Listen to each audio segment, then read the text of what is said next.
Entrepreneurship and manufacturing is something of a lost art.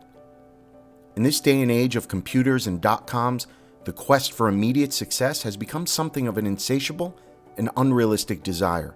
Building something from nothing, investing everything you have, doing it well year after year, and following your dreams and passion, that seems like more of a pipe dream to many. But to Wayne Haub, founder of H&H Color Lab, it was the only path he knew. Add to this the fact that he and his family have been doing this for 50 years now, and you have a bona fide American success story. Our founding fathers were clear. They wanted us to have the ability to life, liberty, and the pursuit of happiness. As anyone who has been on this pursuit will tell you, success is a tricky thing. Defining it is often nebulous, achieving it is not guaranteed, and the highs, well, they never seem to cut as deep as the lows. One thing is for certain, success is almost impossible without failure. To be successful, every business needs leadership, great people, and a good product that loyal customers are willing to pay for. And oh yeah, a little bit of luck. My name is Sal Sincata. I'm an entrepreneur and photographer. I've built several successful companies and traveled the world helping small businesses succeed. I'm fascinated by successful people and the history of their individual journeys. Through failure comes success. I truly believe we are destined to repeat the mistakes of the past if we do not learn from the mistakes of others. Today, we explore success through failure with the H&H Color Lab. Life, liberty, and the pursuit of happiness. It's our unalienable right according to the United States Declaration of Independence and our founding fathers. And while we're entitled to the pursuit of happiness, some might argue that happiness and success are not mutually inclusive of one another. However, to others, success and happiness are one and the same. Success itself is not easy to come by. Sacrifices must be made, and like a phoenix rising from the ashes, I believe it is only found through failure. Let's meet Wayne Haub. Wayne's journey didn't start the way you might think. While photography was something he enjoyed, his aspirations were not those of a business owner, but rather one of a pastor, one of a servant of God. See, Wayne didn't go to art school or business school. Wayne graduated with a degree in theology. And as you will hear in his own words, he had a very difficult decision to make at one point in his life, one he wasn't quite sure would work out. And although he chose a path of entrepreneurship, his faith has never wavered. His Christian beliefs are ever present in every facet of his business and family. Wayne Haub is one of 5 children born to Theodore and Bessie Haub. His father was a railroad man, while his mother maintained order in the home. It is this humble beginning and strong Christian beliefs that has shaped the man and the business he has created. Like most small businesses, they start with a dream in a basement or a home. H&H Color Lab was no different. Was I going to go into the ministry, or was I going to go into the lab business? I mean, life was going in that direction. Man, oh man, my mama's really not going to be happy because she wanted a preacher boy. And she got a boy. But what was the turning point in that moment? Well, the turning point, ironically, is because I had enough biblical truth to feel comfortable to make certain decisions that I believe they would be correct. It still was a faith issue too, but so Shirley and I went with another friend, a couple, and we got they had a pickup truck and a camper shell, and we were going to take a trip down to Florida, and we're going to drive, and I just said, Shirley, I know, the calendar is coming. I've got to make a decision. By the time we get back from this week-long trip, I'll make my mind up. And so we went, and that's another whole interesting trip. But, so it came back, and I just said, no, I'm going into the lab business. It was, kind of difficult because, I was ordained at the time, and you have well-meaning people that think, well, you're going to go into business when you're running from God's plan or something like that. But anyway, I believe it was the right thing to do. We'll meet back up with Wayne later, but right now, let's visit with one of H&H's longtime customers, Monty Nuss. Wayne has always known the customer is the lifeblood of any business. Monty and his wife Carol have their own success story. We drop into their West Palm Beach, Florida home, where we get to meet the one-time door-to-door vacuum cleaner salesman turned successful entrepreneur. Carol, who you'll soon realize is the strength and support in this duo, well, it turns out it was her vision of the future that led to where they are today. Remember, the path to success is never a straight line. Each of us has the ability to forge our own way, but sometimes it can feel like we're locked in a dark room with no way out. The relationship with H&H and Monty Nuss is 18 years strong. And while we are here, I'm realizing something that should be common sense to all business owners: the power of being face to face and looking someone in the eye. It's become somewhat of a rarity, and these two understand it all too well. Building a successful and sustainable business is more than just providing a great product. It truly is about the relationship you forge along the way. If you are in business for yourself, one thing is certain: you'll trip up at some point. Success to Monty and Carol? It was simple. They wanted to build something together. Today, Monty and Carol get to enjoy success living part of the year in Florida and part of the year in Denver, while their staff run the day-to-day operations. Now, you might be tempted to think this entrepreneur has lost touch with his business, but don't be fooled. To this very day, Monty reviews every image and places every order to ensure he's monitoring the quality of his business. Want to hear the real story about this? I do. Okay, and frankly, selling vacuum sweepers was a real good business. In other words, I was winning trips to places, exotic places, places that people from Kansas just did not go to. I mean, these were sunsets. I was taking beautiful trees. I was taking, and in my little vacuum shop, I'd put up these trees. I'd put up these sunsets. And before long, my vacuum customers were saying, "Hey, do you take kids? Do you do this? Do you do that?" And I didn't have enough sense, to say, "Hey, I'm not trained."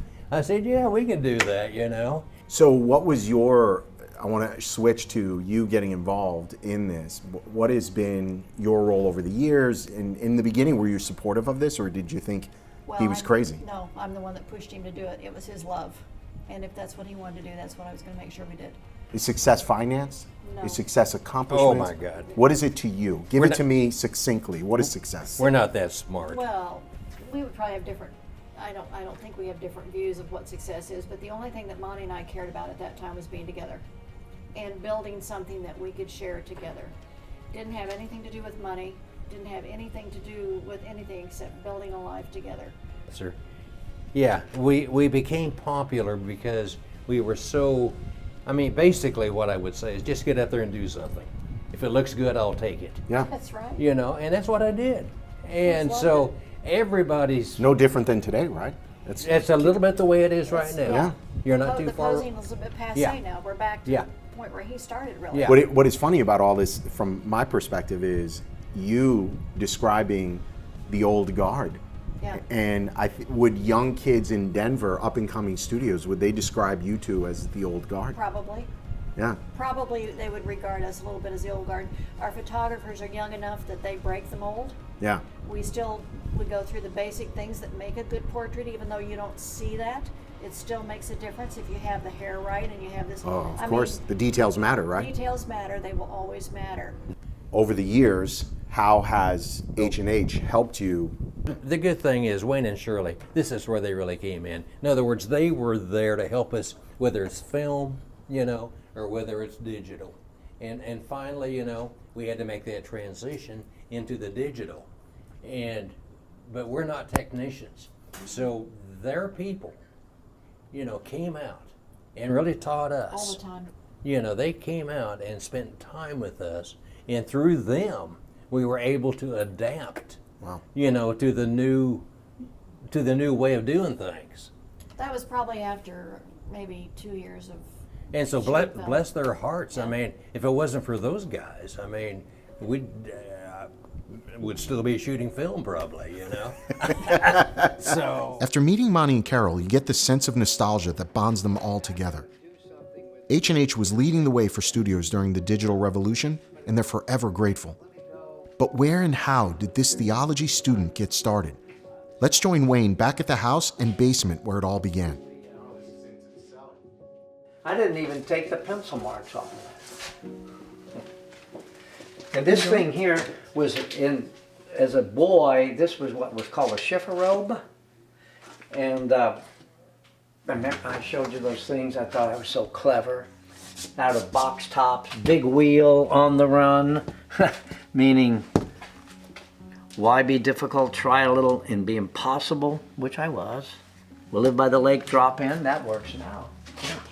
But I tried to make a film dryer, and so I cut a hole up here, see, and not sure why that hole was there. I put lights here so the heat would come up. I would hang the film in here. It was all black and white, of course, and that was my film dryer. I just thought that was so clever. I also remember the first portrait I ever made was you don't know, there was floodlights, number 2 floodlights, number 1 photo floods, and I had them here, and I put tin foil behind them to try and to take a picture on them. I had something as a background. Anyway, this would have been my world as far as a dark room as a little boy. So come into this beautiful designed dark room. This sink was not here when I first came. This was a big technical improvement. And I wonder if it even works here. Whoop. Nope, okay. Had a print washer here. And I would have trays, you know, stop bath, developer, fixer. Then I think I ended up moving the print washer over here. And I had larger trays. Oh, by the way, here's that bottle that Steve, here we are, Amy. Gurgy Chills, 1991. Wow. Yeah, we'll try that tonight. See what that's like. Anyway, this is where I had equipment. My enlarger, if you see how low this is, had to be built this low because the ceiling was so low. So when you maybe don't know what enlargers were, but you'd rack them up, you know, to make the print. And so I would sit down here on this little stool like this. Yeah, had a phone there. Really thought I was uptown. And you know, I would probably keep you know, supplies in here. Yeah, all through here. If you can, well, down there you can see the original rock. That's what was, the whole thing was like that rock. It was dirt. Great story, which is true out of here. Probably one of the most worst tornadoes as far as destruction in Kansas City area was 1957. And so I had an old dark room, and Mom and Dad, anyway, found out this noise, freight trains, just like they said, what's called the Ruskin tornado. I think it killed 115, but was coming through, and go to the dark room, they told me, you know. I said, no, I want to see the tornado. I said, get to the dark room. So I came down, and I kept hearing it, and I thought, man, this is probably the only chance I'll ever get to see. I'm a real tornado. So I literally pulled myself away from my mom and dad, and I said, no, I gotta go. That's how well I obeyed my parents, too. Today, H&H Color Lab is more than just a crazy dream of Wayne's. It truly is a family affair. Wayne is married to Shirley Haub, one of the most powerfully loyal women I have ever met. She's been involved from the beginning, but will always shy away from the limelight. Stories that are now folklore tell tales of Shirley retouching negatives in the laundry room at home while the kids were growing up in order to help the business. Together they have 2 beautiful daughters and 4 grandchildren. And while the children are involved in the business, it's their son-in-laws that run daily operations.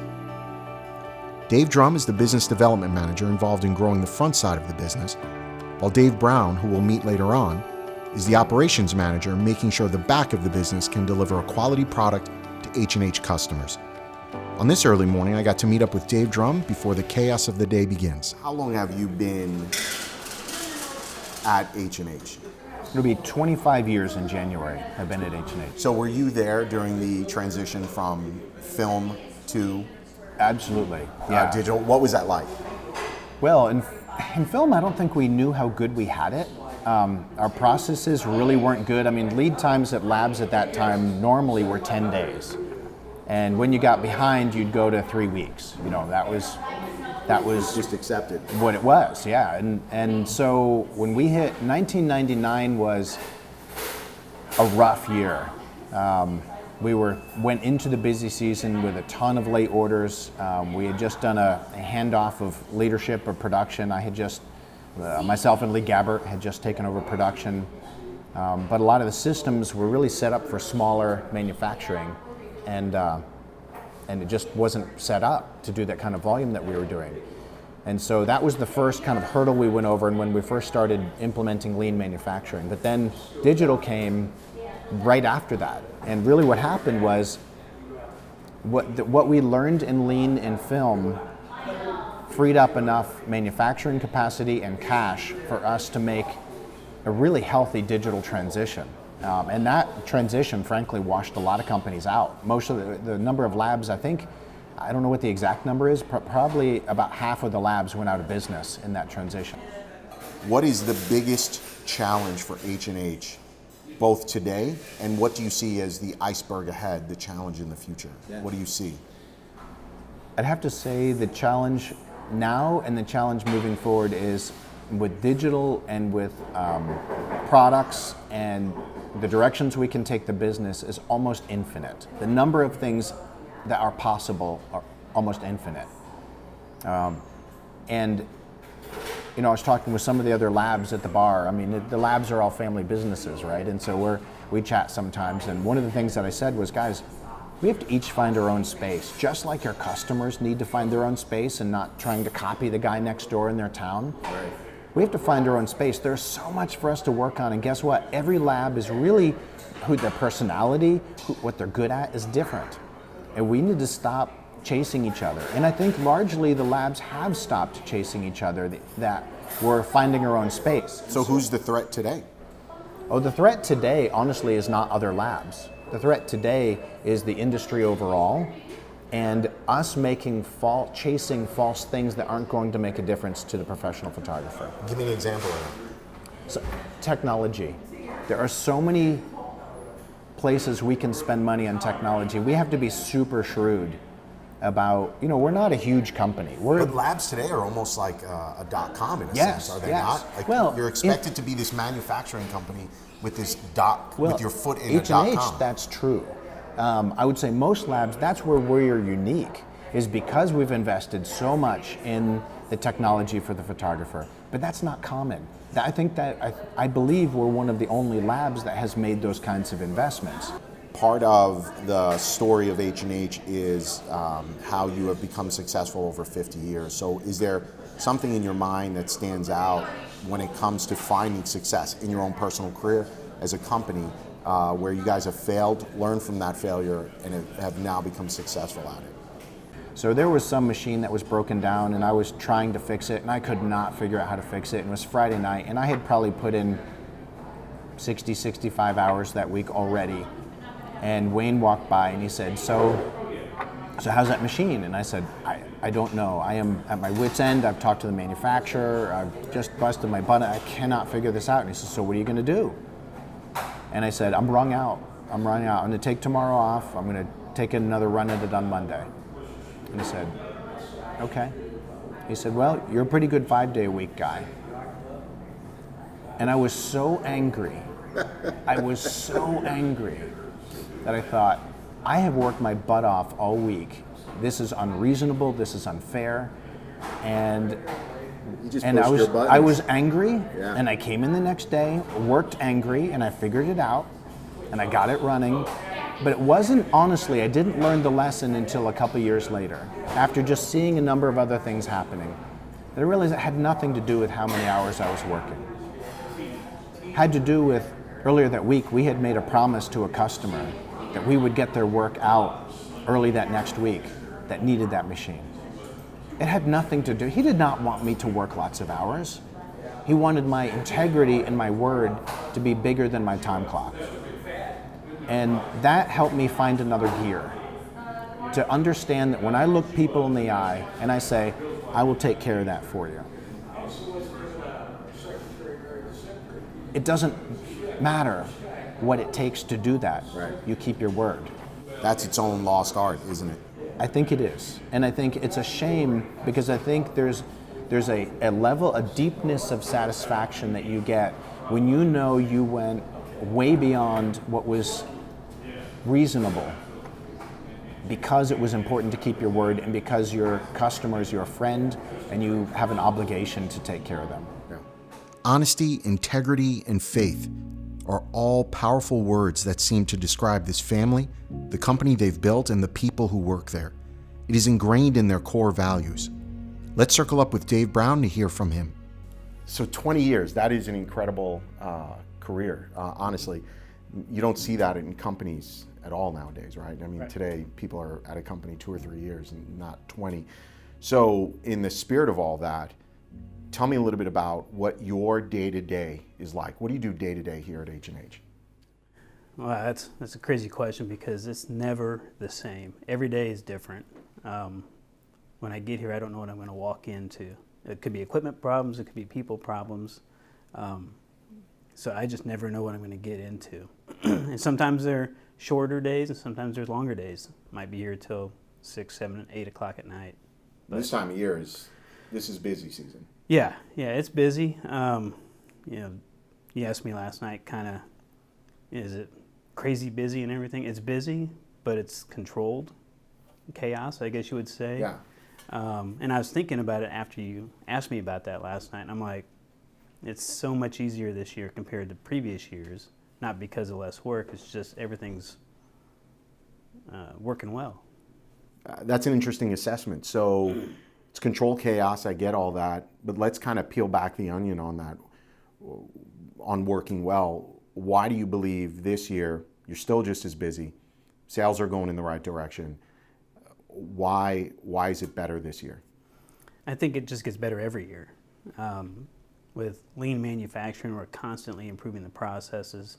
We've implemented preventive maintenance programs that are much better than we ever had in the past. The staff is better than it's ever been in the past. It's just everything is coming together, so it's operationally it's better. Staff seems to genuinely enjoy being here. Is that a fair statement? If you look at my management staff, they've been here quite a long time. I have 3 or 4 of them that have been here over 15 years. Wow. Same amount that have been here 5 to 15 years. I have a few, a couple that are less than that, but for the most part, they're here. And when you look at the regular staff employees, we have a lot of employees that have been here over 20 years. We have some been here 30, 35 years. Why do you think that is? Because I really do think that is an incredible feat nowadays for an employee to stay at a company. They're always looking for what's next, what's better. Why do you think that is? I think it's our core values, and we actually, up until about 15 years ago, we had never stated what our core values are, and we actually stated them about 15 years ago.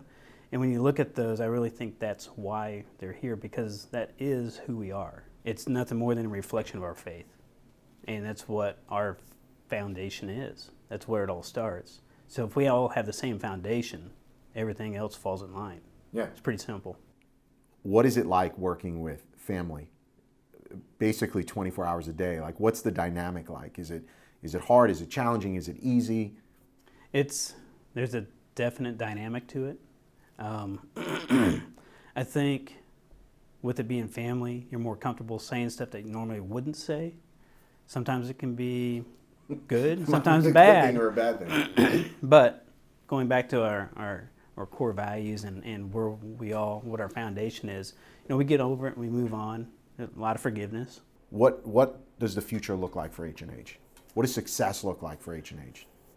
I'm pretty optimistic, not by nature, but by what I'm seeing. Obviously, we're looking at some new product lines, and that's exciting. We're stepping outside of our comfort zone, I think. We're looking at other markets. We're working on a project pretty heavily right now for this next year, so I'm pretty optimistic about the future of H&H, and I want to grow the business. I don't want to be just stuck where we're at. Obviously, you don't want to go backwards. I want to grow the business because it makes us stronger, which allows us to help a customer. Remember when we talked about Wayne's father, Theodore, being a railroad man? Well, that makes Wayne a railroad kid. So we decided to take a weekend trip to Chicago to talk about the literal and figurative journey he and H&H were on. Over the course of 50 years, H&H Color Lab, like any small business, has faced its share of challenges. As CEO, Wayne has had to navigate in some uncharted waters from time to time. When faced with the decision to walk away from every industry norm and best practice to do what you believe in your heart and soul to be right for your customers, at the risk of losing your entire business, what would you do? This is a decision no business owner ever wants to face. Well, for Wayne, he had a decision to make that might very well be one of the most pivotal points in H&H history. When we made the decision as a pro lab, and it was a tough decision, I guarantee you, to leave Eastman Kodak Company's photographic paper. That was a huge deal, and fearful, because they're the big gorilla, and the reason that we left was not because we got a better price. It was because of the quality of the image that we were trying to produce with this new process that was called the RA4 chemical process, and Kodak drove everything worldwide on that. So they were making a change in their chemistry that affected every manufacturer, whether it be Agfa or Konica or Sakura, anywhere in the world, and Fuji. And it was one of those things that you did not have an option. It's coming. And one of the things that was also a little more difficult, when you changed your processor, this is paper, photographic paper. When you changed your processor, it wasn't like you could just change it back quickly. If it wasn't working well. So I mean, the things we liked about the new process is that the end-to-end processing time was faster. That was good. It also was more environmentally friendly. That was good. But what one needed to do with this new chemistry, every manufacturer, and Kodak would have probably been the leader, had to remanufacture their photographic paper to operate well in this new chemistry. And so that was a major change. Well, we were one of the first pro labs to do it, not the first, but close, to make that change to Kodak. And I clearly remember that, no problem. It was Kodak, but we could not we were having a lot of customers calling us. Hey, I don't like this color. And we had something called crossovers, like, if I recall, cyan shadows, magenta highlights, but trying to get a quality print, just like we had been delivering. But all of a sudden, man, customers were very upset. Were you second guessing your decision at that point? Well, no, I did. That wasn't the decision to move from from Kodak at that point. No lab had a choice. They were going to move to this new chemistry, and we're going to move to the new paper. That was a mandate because of the driving force of Kodak. So we made the move, and fielding the calls of the customers, and we told them, there's really all we can do, but I'd probably have to reprint and make it more and more difficult to try and get that color. But it was just tough for us, and I got to where I called. I thought, I'm not going to do this, but I just have to know. I've got to experiment. So I called Konica and Agfa and Fuji, and said, look, do you have anything that could, are you coming up with a professional paper, not an amateur, professional, that will be able to run in this new RA4? Well, of course, I knew they would have to, but they, Konica and Agfa did not have theirs, but they were going too soon. I said, well, send me a roll. But Fuji said they have it, and they can have it on my dock, and maybe within the month. I said, send it to me. Now, what happens in the old days is that when you have a new paper, even if it's the same manufacturer, you have different emulsion runs. So you buy, large batches of paper, you have to rebalance your printers for that emulsion number. So when the Fuji paper came, I remember I thought, okay, of course, you're kind of working 7 days a week back when you start companies, and of course, so I thought I'd take a Saturday and come in and rebalance that paper, the Fuji paper, so I could take my the numbers that I had for the color calls, as it were, and use the same numbers. So you just rebalance what they call the Shirley. And I did that with Fuji, and I'll never forget. So I rebalanced it, took, the morning, like a Saturday morning, and started printing, as it were, production. It was just test because it was on Fuji paper, but the type of production that we would have. And my heart just, as it were, leaped for joy and then really went down deep, because this is the color my customers would absolutely love. It was gorgeous, but the back of the paper said Fuji, and I thought, there's no way a pro photographer is going to do this. So anyway, but I was so impressed with the color. So I even made some test print for some customers, and of course they loved it. So now I have to decide, what am I going to do? I thought, how in the world would you ever get an American photographer to consider anything but Kodak? And then it wasn't long after that, in Popular Photography magazine, there was a gentleman by the name of Henry Wilhelm. I think some people know that name. And his whole purpose in life, as it were, was color permanence, the permanence of images. So he was just up in Grinnell, Iowa, so I'll never forget, Ron Fleckal and I got a plane and went up, and I just needed, because the report was phenomenal he listed all the new papers, the manufacturers, and their longevity to fading. And of course Fuji just blew Kodak away as far as the image permanence. At that time, 2 to 1.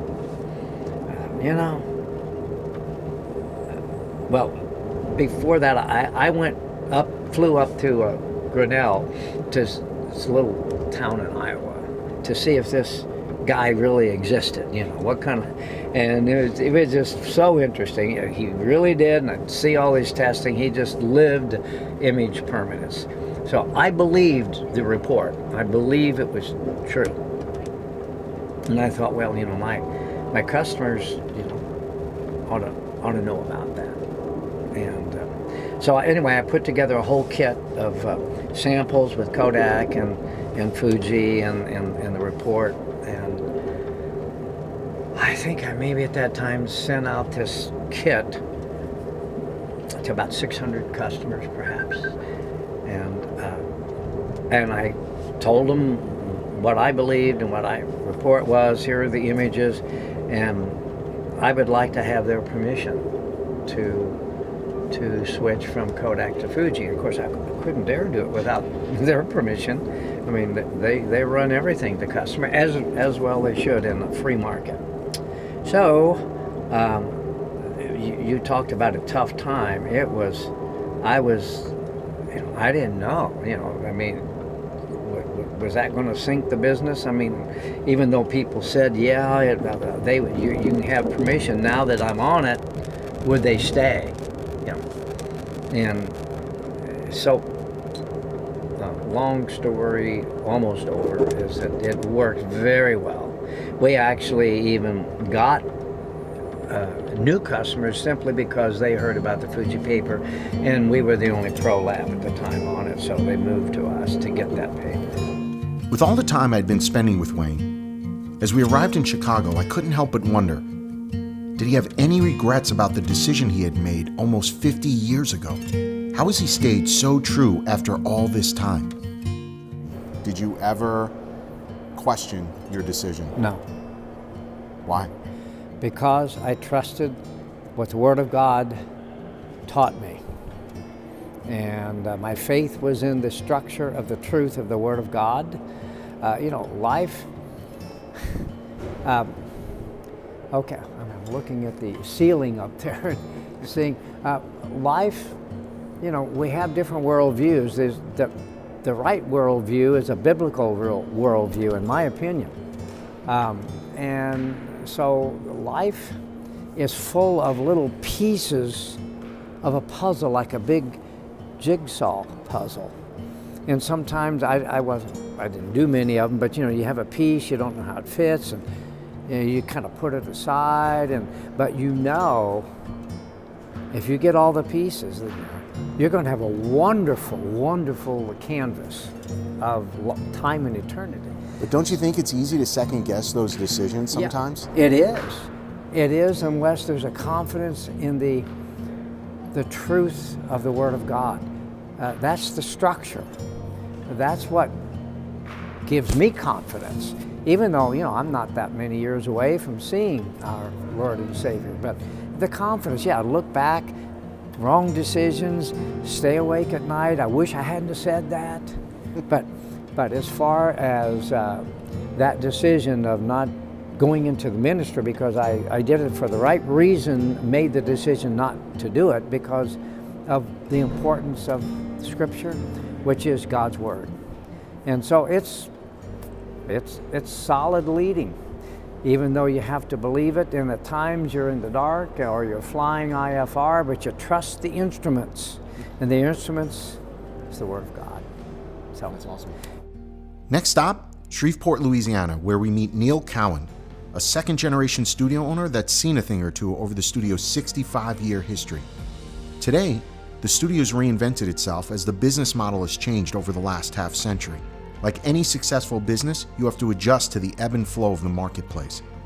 In the studio's early days, Neil would come home from school to help his father develop film. Today, Neil gets to play both photographer and Santa Claus. We'll meet Neil in a minute. But first, let's listen to Wayne talk about the early years and how he won Cowen Studios. And he's there before computers. Yeah, Neil, I first met Neil when we had a sales rep that lived in Texas when we were just a dinky little company, but I got a sales rep in Texas, so give me a legitimate reason to go to my church down in Houston. So he put H&H in contact with us. He was doing his job. So we went to a Chinese restaurant for lunch. We would travel all over literally long time. You didn't go with Neil, you went with his family. No, we're talking about the sales rep. Oh, the sales rep. Right, yeah. He worked full time for us, but I would go on trips with him, and we'd drive all over Texas, all over Louisiana. Would you do cold calls? No, he had them all set up. But he'd been in the business a long time, so he knew how, he knew the father and the mother. Neil came to lunch with us, and the first time I ever met him. And I think he was just out of high school. Oh, wow. And was maybe kind of coming into the company. I don't know if he knew what he was trying to do, but at that stage, you can ask him. But that's how I first met Neil. But I dealt with the parents, and over the years I would visit these customers at least once or twice a year. In today's internet, email, Google, .com, and Instagram world, we've lost perspective on what matters most: human connection. No one wants to feel alone in this world, and business owners want to forge relationships with the owners of other companies. They want to know they have a partner. Once you meet Neil, you'll realize he's not just a photographer. He's a businessman who understands the value of relationships. he continues to build his family business on it. So Neil, second generation in business. I don't even know where to begin. What was it like growing up in this business? Well, I think I came about at the right time. In my high school days, I used to get out of high school half a day my junior and senior year, come over here, rock trays, print pictures in the black and white print room, and really just had an opportunity. My senior year, when we went on our senior trip, I actually got a call to come home early because we'd gotten our first school and had no clue what that was all about. But I thought that was pretty nice coming back and being 18 years old, being able to photograph all these 17-year-old girls. It was just perfect. Yeah, actually, I didn't really think about it from that perspective. That was it. You were probably the coolest kid in school, I guess. From all your friends were. Somebody had to do it. Yeah, exactly. But that's quite interesting. So, did you know from the beginning that this was what you wanted to do, or? No, actually, right after my senior trip, I had a friend in town here. We were going to go off to college and be roommates, and I was absolutely clueless about my future. And actually getting that first school changed everything. My dad started this in 1954.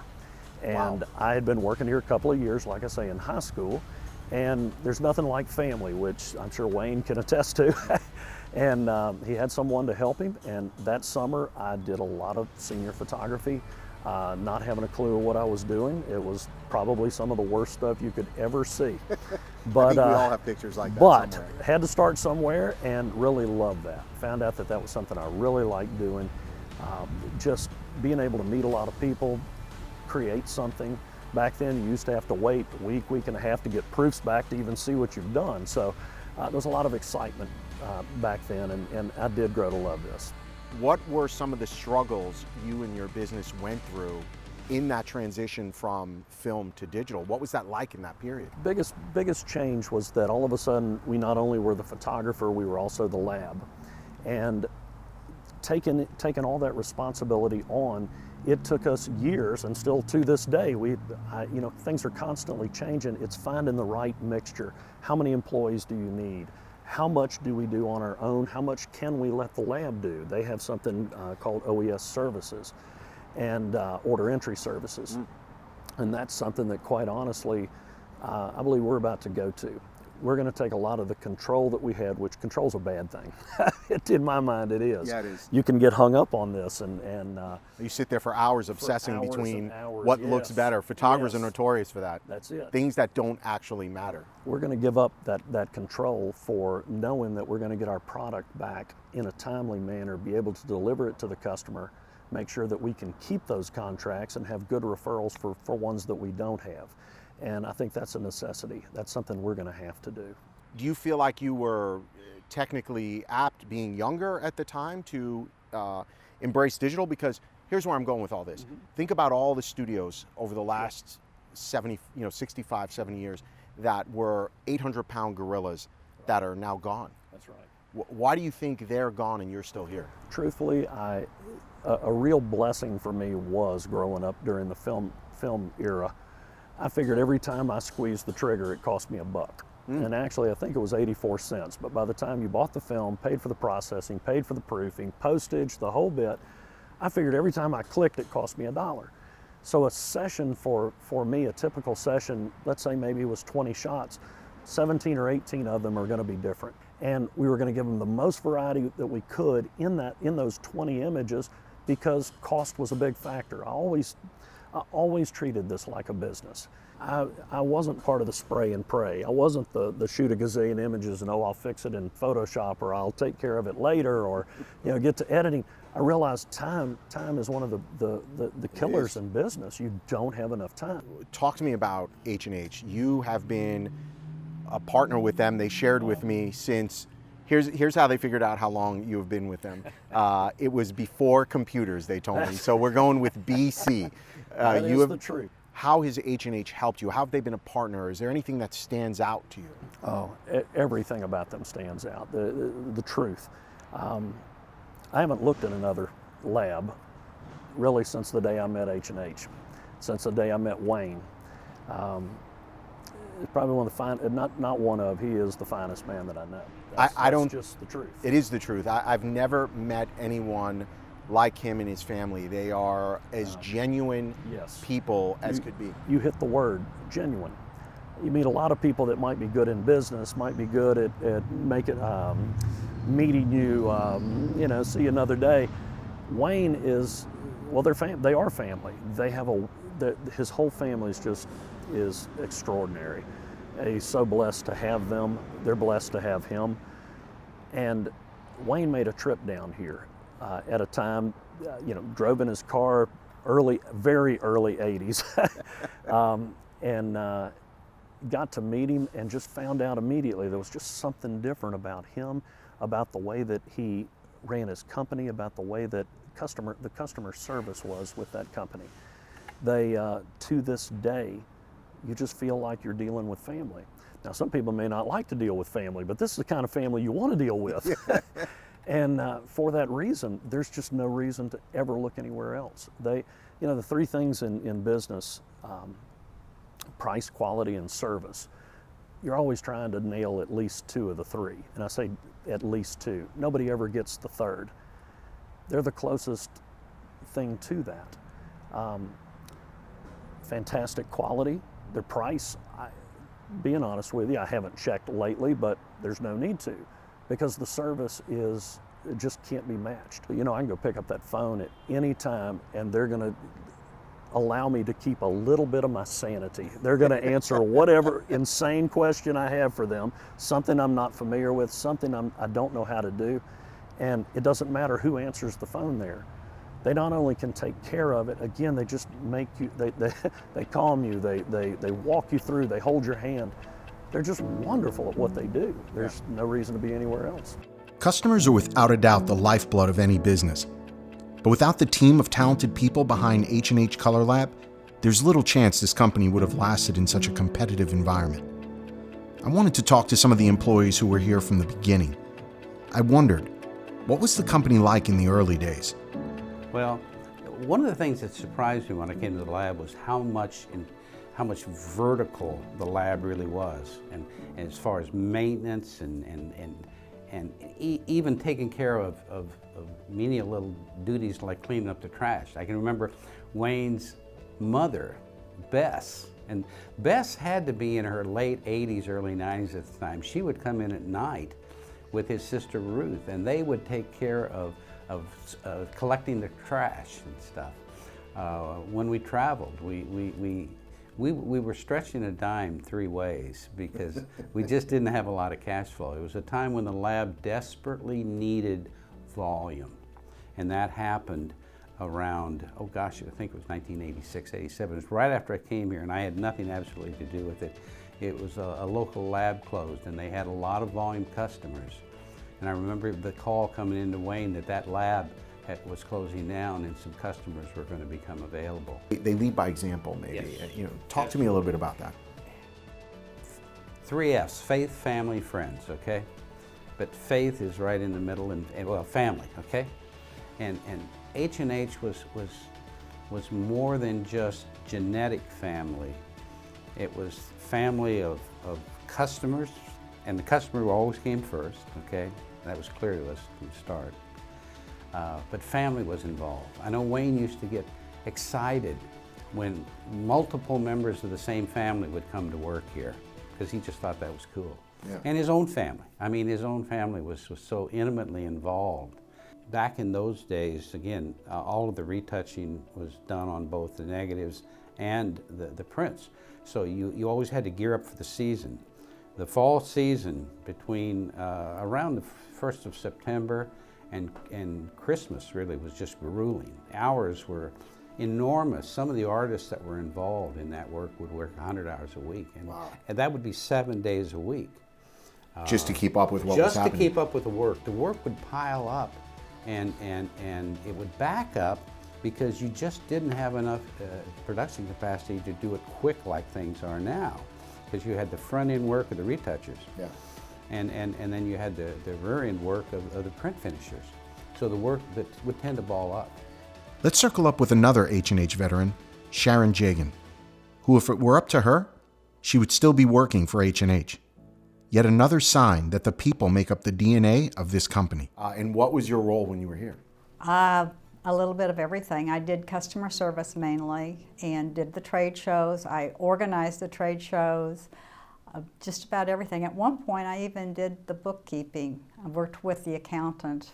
So I've done a little, I've loaded the processor, I've cut the paper down after it came off the processor. So I've done a little bit of everything. That's awesome. And this picture that you brought with you, I absolutely love it. So this was your first trade show? This is our first trade show and our first trade show booth. We've come a long way. Yes, you have. This is seemingly an 8-foot table, and when I think about their booth today, which is 60, 70, 100 feet of space, it's quite impressive. So relive this for me. Take me back to this moment. Your first trade show. Were you nervous? I was kind of excited about it, but I thought they were crazy. They're going to pack up stuff and make pictures and put them on a wall, and we're going to haul it to Texas, and we're going to stand there. Okay, we'll try it. But we had hired a young man out of Texas to kind of generate the school business. And he said, oh, you've got to do this. If you're going to be in the school business, you've got to exhibit. You've got to make yourself visible. So we bought this little tabletop. It folds up like a little suitcase. We put pictures, and you can see on the pictures we're advertising package printing on that. Yeah. And so we took that booth down there. I can see from this proms, seniors, commercial. I can't make out that other one, but it's so cool to see that back then. So that was our very first attempt, and we used that booth probably maybe 2 seasons even. And then we went to one of those 8-foot black booths that we just put pictures up on. Again, that seemed like we really stepped up class. So was this, was it viewed as a success? Like, what was the energy like when it was all done? Obviously you were nervous, out of your element, but how did you feel when it was all said and done? I loved it. I love talking to people, and I love selling the business. I love H&H, and I like being able to tell other people about how great H&H is. So it really was just right down my alley. And that was just the beginning? That was the beginning. That's right. What I'm looking for you to do is, can you shed some light on what it was like working with Wayne or the Haubs in the business in the early years? What was that like? Well, we worked in one little house. We had an S printer and a 5S and an 8S printer and a Nord printer. We had 3 people. We had a lady that worked on the 8-inch, we had a lady that worked on the 5-inch, and we had one lady that worked 2 rooms for the package printing. We also had a part-time person that did black and white in the basement. You know, she came and went. Her name was Lucy Brownfield. She was a well-known photographer, and she would come in and when she wanted to and go home when she wanted to. You know, she worked her hours. We also had film processing, and back in those days, film processing was taking film and splicing it together and running it through a machine that ran it as a spool. Wow. And then you had to cut them apart and match them back up with the right orders. And we had one person that did that, and then we also had a color call person that Wayne was training. I took her place when I came on. Wayne was training her to be color call because he was the only color call person at that time. And when I say color call, there wasn't a PVAC, there wasn't any mechanical way to look at negatives, so you were taking them under a densitometer and trying to figure out how to set it up in the printers to print. Wow. Working for the family, did you feel like it was a family business? Did you feel like it was corporate? What was that like? No, it's family business, 100% family. And honestly, I felt like part of the family. They always treated me like part of the family. They still do. And I love the family aspect of working here. Once you're in, you can't get out. It's hard to get out. And when retiring, it was the hardest thing I had to do. But my husband made me do it. So I would probably still be working if it was up to me. Oh, I love that. In a search to understand the company, I've spent my time exploring the past of H&H. It serves as the foundation for what we see today. But make no mistake, blood, sweat, and tears were shed to shape the company that stands before us in the present. But what about the people and the customers of today? Do they share the same appreciation for the company its innovative products, its leadership, and the investments that have been made over the last 50 years? Or has the industry changed so much that in this .com instant gratification world we now find ourselves in, that quality and service is just something that people don't care about anymore? Let's meet with the current crop of superstars helping make and keep H&H great well into the future. What is it that H&H does or that you do that makes that relationship so unique? How do you stand out in a market like that? I think for us, what we have proven to these cruise lines and how we've grown that business, because when I started doing that, it was the old customer service manager handing me discs and just saying, put these into production, and that was how we started. We were on 3 ships, it was nothing, it was no big deal. And we've grown that to 67 ships now. Wow. And we've done it by being a linchpin to them, where we are a part of their business now. It doesn't work without us, really. And we didn't do that in a maniacal, evil way. We did that in a serving our customer kind of way. But we made ourselves able to serve them and do what they needed us to do and go above and beyond constantly. And now they're addicted to it and they want it all the time. And we keep getting more and more things with them, where now we're printing pictures of bears and pictures of all sorts of stuff on the cruise ship. Hopefully there's no bear on the cruise ship. Not that I know of. I haven't heard anything about that. That's an excursion. Right. Yeah. You got to pay extra for the bear. Yeah, exactly. In your time here, why do you believe H&H is successful? I think what it boils down to me of how we serve our customer is there is no place for indifference in this building. We just don't do it. We always care. We will always try. We will always look at a problem and try to figure it out. We don't ignore anything here, and it's a good environment to be in. Bethany, what's a day in the life like for you here at the lab? Cool thing about As I hear working people here laughing. it is different every day. So the premise is the same. Come in, check numbers, check work, check machines, make sure everything's ready. Employees arrive, everything's turned on, everything's going, and we get the work out. So that's the easy part. The basis of every single day was the same. Sure. Man, I'd be bored. So, What makes it different? we don't make car parts so that you order 1,000 at a time. We make what the customer needs when the customer needs it. So it changes every day. What is the culture like here for you? You've been here 15 years. Yeah. So what's that culture like? Well, it's constantly changing. Yeah. I mean, and I was actually telling somebody this the other day. I give tours and I have people come through here, and they pick up on how clean it is and how nice it is, and I explain to them, if something is dirty, we clean it. If something is broken, we fix it. That's the expectation. That's Wayne's expectation. That's Shirley's expectation. Is that if something is broken, it's fixed. If something is wrong, we make it right. And so many people that I give tours to are like, oh yeah, where I work is not like that. Where do you see the opportunity for H&H in the future? How do we get to 60, 75 years? What does that look like? I think it involves taking a really hard look at what our customers want, what their customers want, and making sure that we are growing and changing in that direction, rather than just saying, well, we always make this product and this is the only thing we're going to make, and no, we're not going to make that, because that, just, Yeah. does that make sense? I mean, No, it makes total sense. Yeah. So many companies, that's where the ego, I think, comes into play. You work at other companies and they get entrenched in a position, no matter what else is going on around them. Well, this is the decision we made. Right. And it sounds like that is not the case here. My day is really all about listening to photographers, understanding what their problems are, and figuring out what I know about technology and finding ways to make their lives a lot easier. What is the problem photographers are facing? Yeah. It seems like everything's a problem. So what is the problem you're working on with them? Yeah, well, I think it's probably multidimensional, but the main problem I think is really happening today with photographers is everybody's got a camera, right? And we know that there's a lot more images that are being shot today. Well, what that means is that images start to get commoditized. So what we're really looking at is how can we take the professional photographer using technology and give them tools that Uncle Joe who's at a wedding doesn't have, so that they can actually elevate their creativity and what they deliver beyond just a typical person with a camera.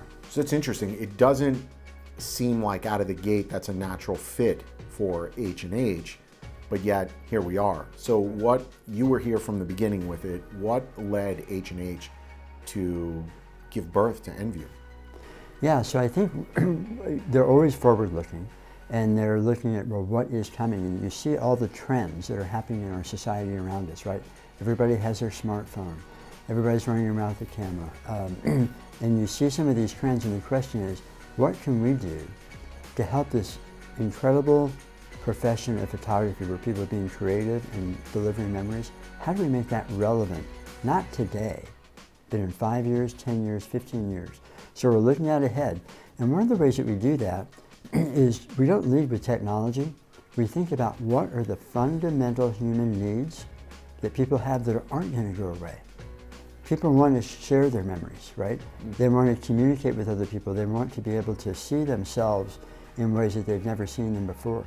Those things aren't going away. So if we can wrap technology around some of those fundamental human needs, now I think we have a winning combination. What are some of the issues and challenges you face with your customers? Like, give me some insight into some of the challenges, because I'm sure it runs a range. Right. Well, my husband would say communication sometimes is always the hardest key in any relationship, and that's true for even with customer service. Whenever we have someone call in and we're trying to really break through and get a breakthrough on what they are actually needing or what they're actually asking for, that can sometimes be our biggest hurdle with a customer. So whenever we have a caller come, their issues may include, I don't know how to import my data into our H&H Schools program. Sometimes we run the gamut, and it might not even be a question that's necessarily related to our software, but it might be a Photoshop question. Hey, I just realized that this kid has a booger hanging out of his nose or something like that. Like, how can I fix it? Literally nothing to do with H&H services. It could just be, and then a lot of times too, especially whenever we're getting their H&H Schools stuff ready for the fall, we turn around and we have to make sure that their pricing is set up. We get questions about pricing. What is the market like? What do we have? Do you have examples of what other photographers are doing and that sort of thing?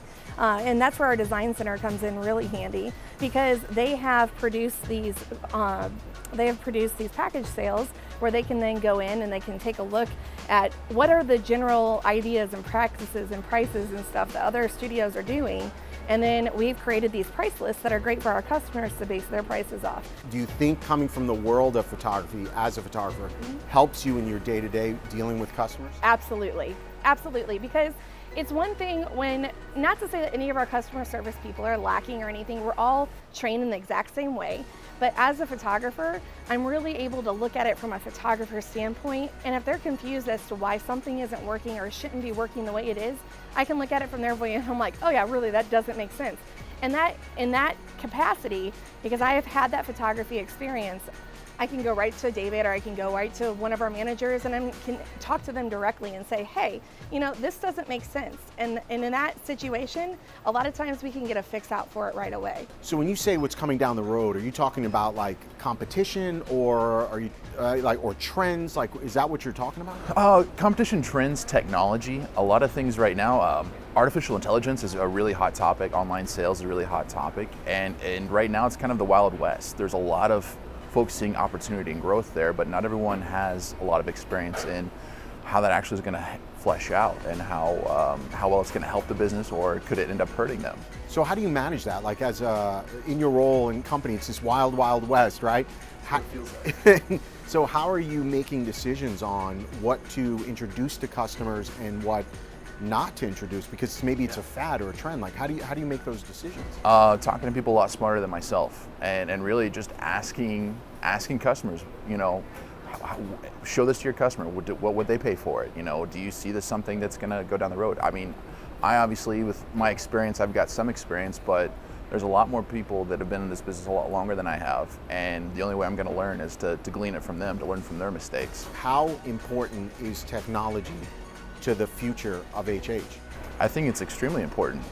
It's one of those things that we see as we are trying to grow and help studios grow their businesses beyond just print services, beyond just being a lab for them. So we're looking at software as a service and how can we provide that to help studios be proficient in competing with those large vertical companies as well as the day-to-day guys. How has the culture of H&H empowered you or enabled you to do your job? It's really, hey, if you see we need to do this thing and you feel like it's the right thing for that customer, for their needs, do it, and we'll back you up. And it's always been one where they've been open to suggestions, to ideas and improvements. Some of them work, some of them are awful, but we're going to experience that together. So it's definitely one of trust, of grace, of one of we're just learning through this process together. There should be no doubt that the future of H&H and their culture is in great hands. Employees like these are clearly why the company, even to this day, continues to grow and prosper. Industry veterans and new photographers alike are drawn to the company because of them. As we reach the end of our journey, let's meet two studios that are thriving and growing in their own right. They're not concerned with the changes in the industry. Instead, they're looking for ways to stand out from the crowd and forge their own path. Let's meet Chase and Amy, owners of the Rye Studio. They have some insight into building a studio and a brand that will stand out.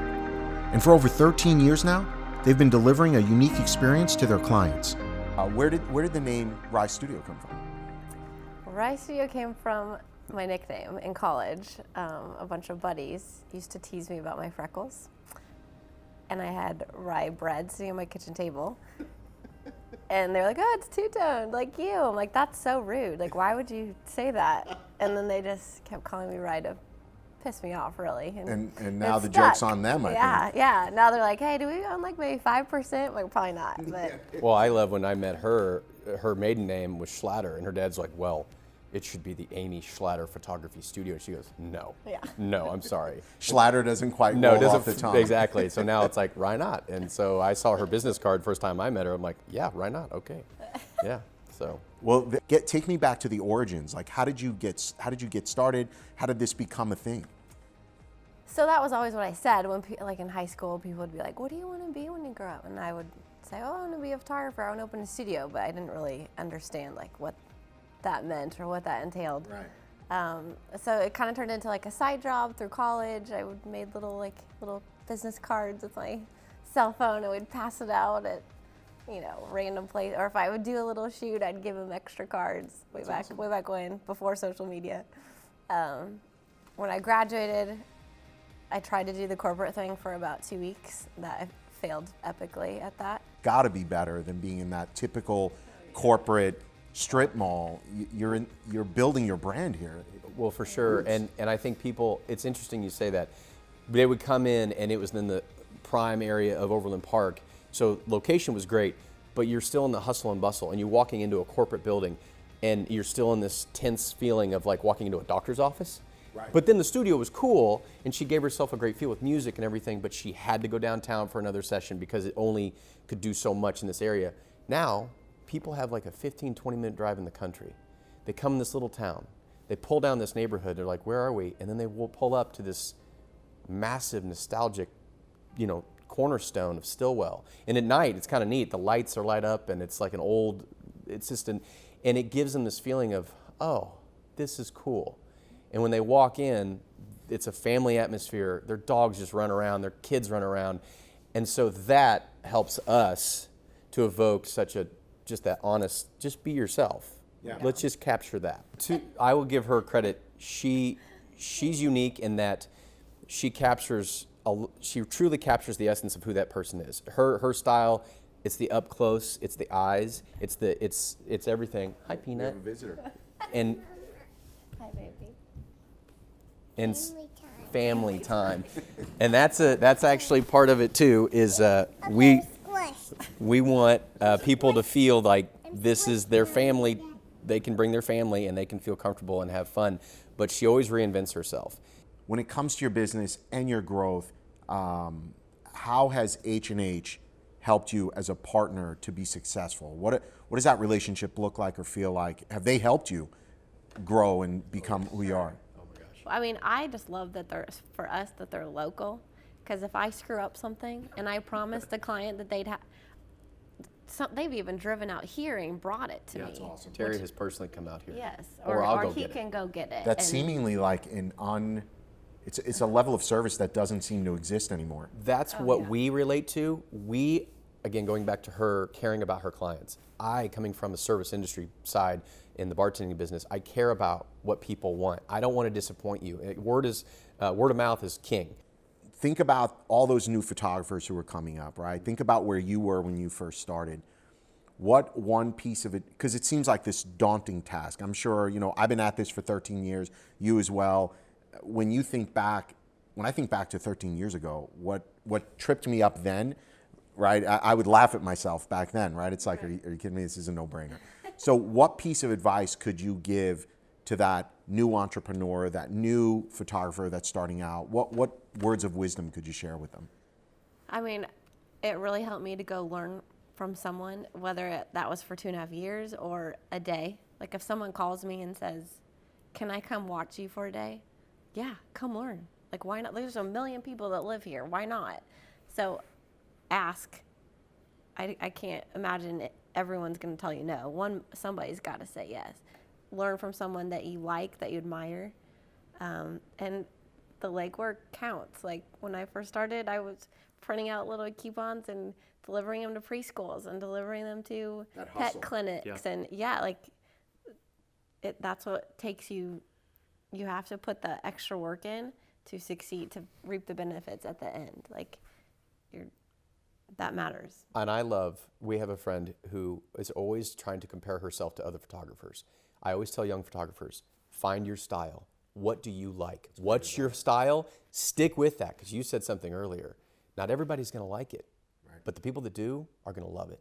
And if you stick to who you are and your style, there's thousands of people in the city already that are photographers. They're great photographers, but like you said, the people who like us, they like our style, but when they come to us, they're almost like family.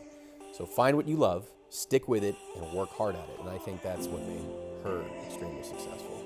If it were easy, everyone would do it. There's a lot of truth to that statement. So let's meet Casey Dittmer.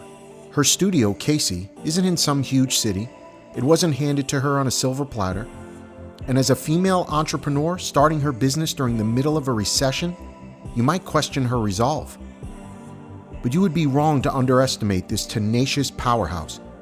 Not only is this wife and mother of 3 a solopreneur, her business is exploding, even after 14 years.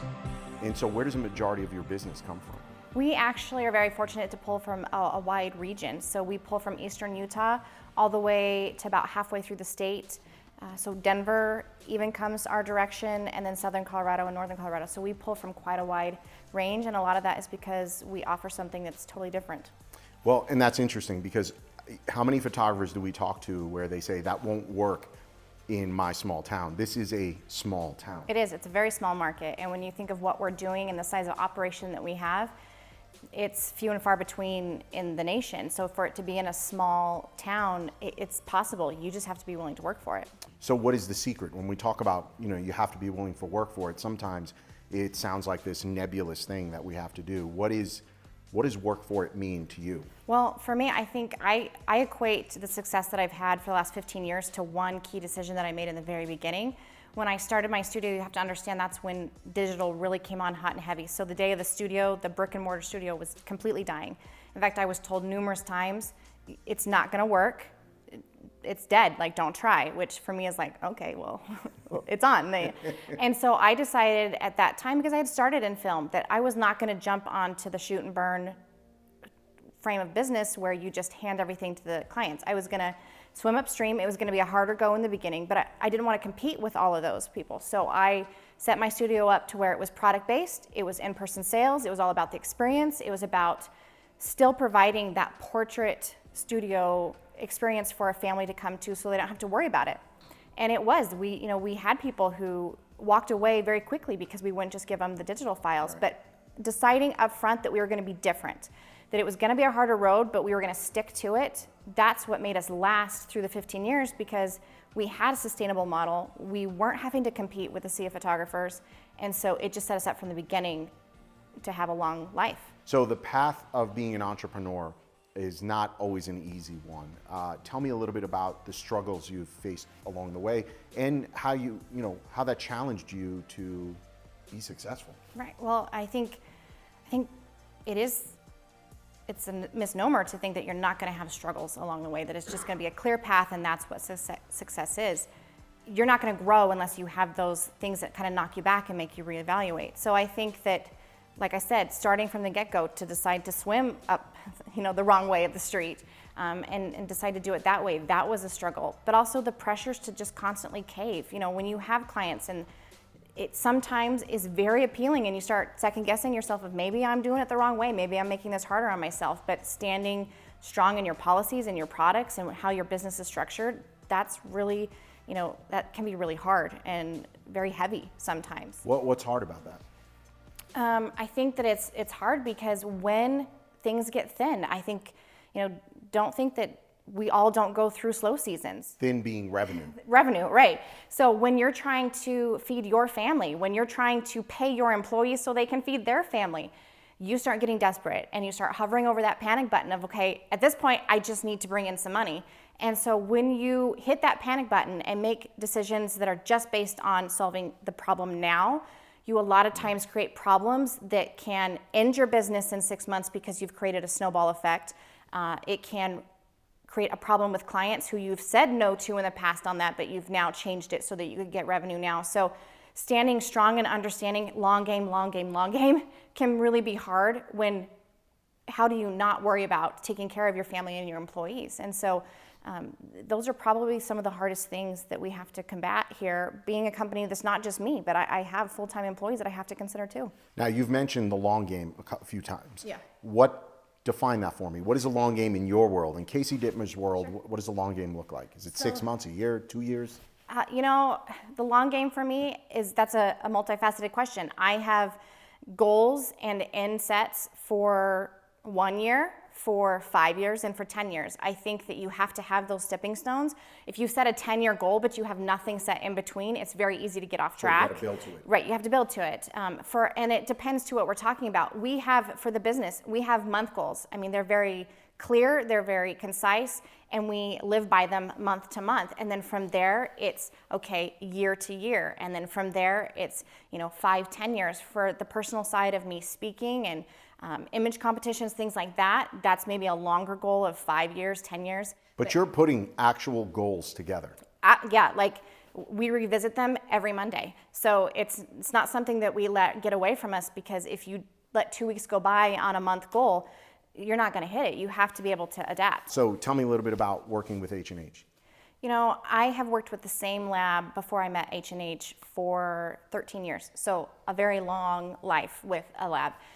What I was immediately drawn to with H&H was the fact that they care about me as a client as much as I care about my clients.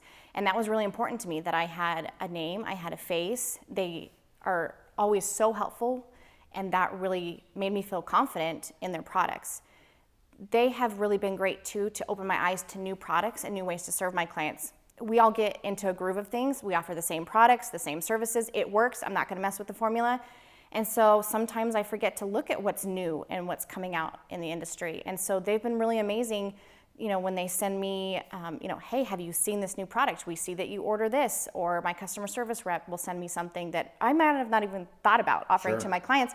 And so then I can use that. And sometimes I even structure an event, a portrait event around these new products to roll them out to clients and to bring them into my current lineup. And so it's helping me to not get stale in what I offer to my clients, and keep updated so that my clients have something new to add to their home.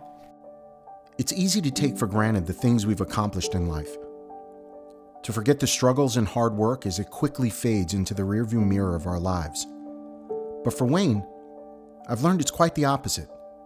I find him to be a very reflective person, and while Wayne may be winding down in life and extremely humble, his perception of self tends to overlook the impact he has had on those around him. The path he has chosen, his belief in God, his business instincts, his incredible family, and the employees of H&H.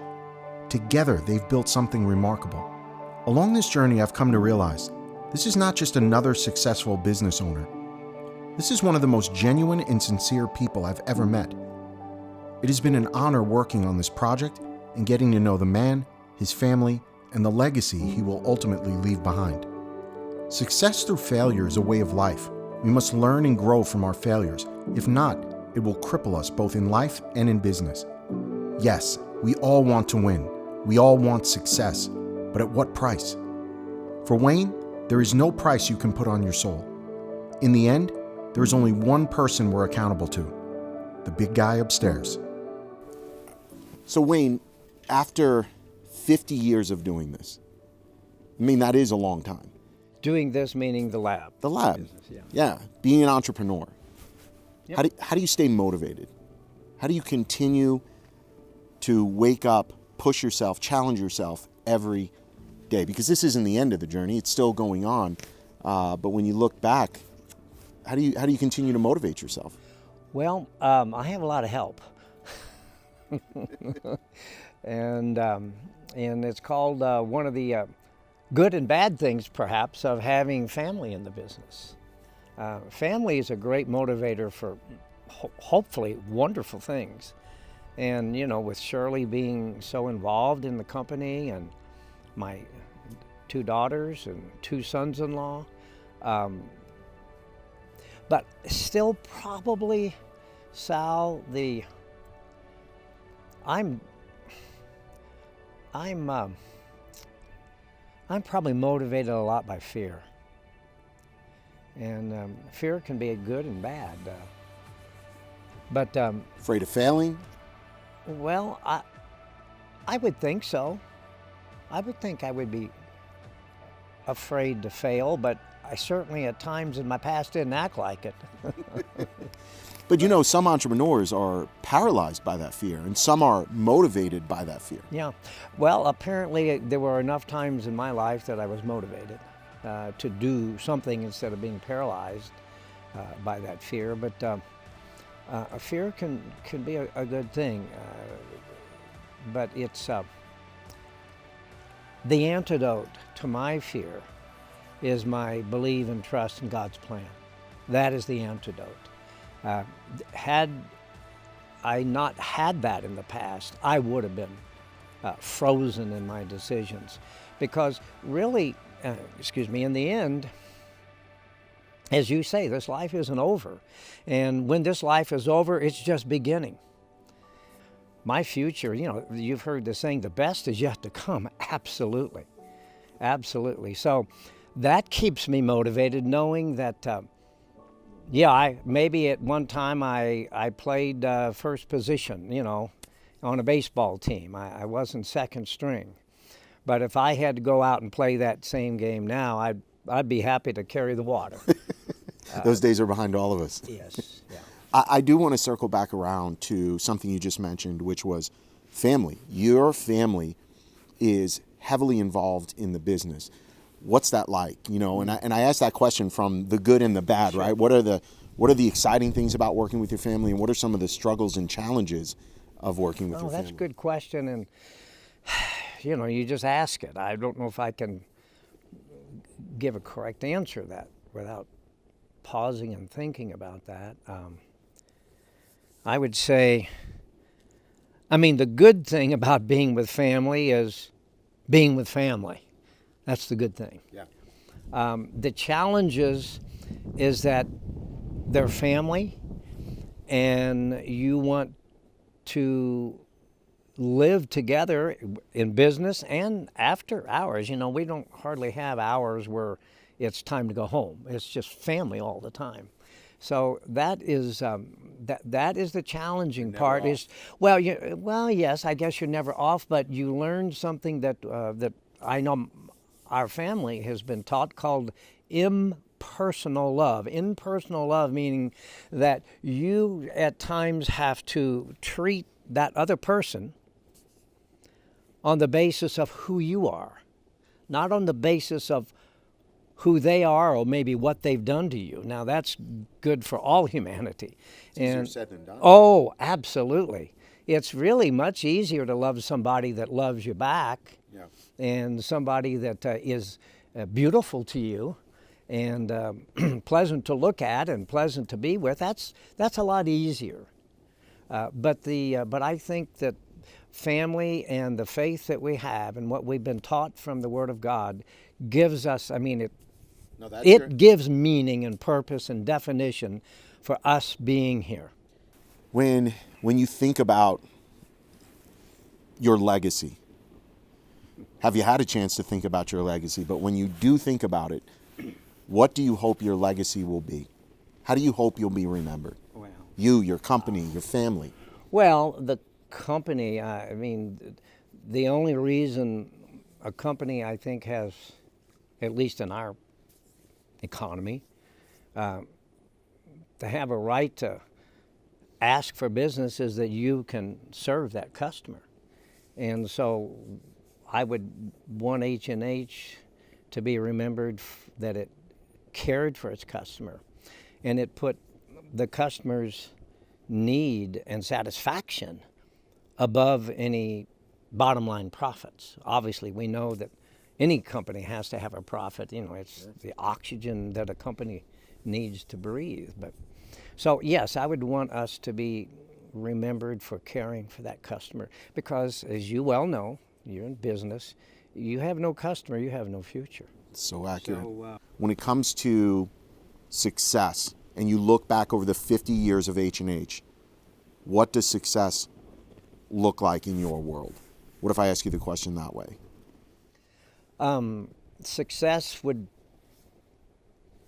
from the standpoint of H&H, is that customers would go on record saying that they were pleased with what we did for them, that we treated them fairly, they felt we respected them. But probably the two biggest things that would imply success is that, number one, they stay with you and they keep sending you business. And number two, they tell other people, hey, that's a good company. That I think that's success. Why? Because the customer is pleased. Question we've already been talking about and alluded to, but I want to ask you this question a different way. How do you define success for your own life? Because it seems different than the success of your business. These are two different things for you. Well, again, I need to define success, or I choose to define success by the one who created us. And he defines success. And so the best that or as close as I can align my motivations for doing things with him, the more successful I would consider myself. Time will tell. Time will tell, and so will eternity. Yes. And we'll be there with him. Can't get better than that.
One more question.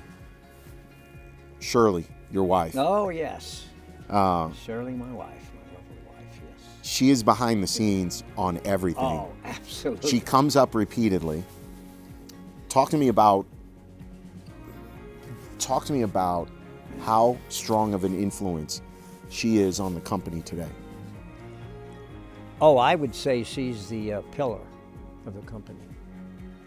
She's when we first started the business, you know, she stay-at-home mom. We agreed that's what it should, you know, she should be and take care of those little ones. But then, and she didn't, as we grew the company and the children grew, and said, well, Wayne, I want to come in and be, no, I said, Shirley, I need help. You're smart. Would you, come on, would you do this? Would you take that project? And obviously any project she took, she excelled. The stories I've heard are her at home with the kids in one arm, and she's retouching negatives in the laundry room or somewhere in the house. That's a family business. Yeah, and you know, the thing that's interesting is because there was no plan. It's we can look back and say, well, it looks like there was a plan, but we didn't have any. We just kind of lived from moment to moment and serving a customer to customer. But how important, Shirley, and really, I could truly never show up. In fact, there's probably people there who wish I'd do that. Show up at the company and nothing negative will happen. If Shirley doesn't show up, there's a good size hole to fill, that's for sure.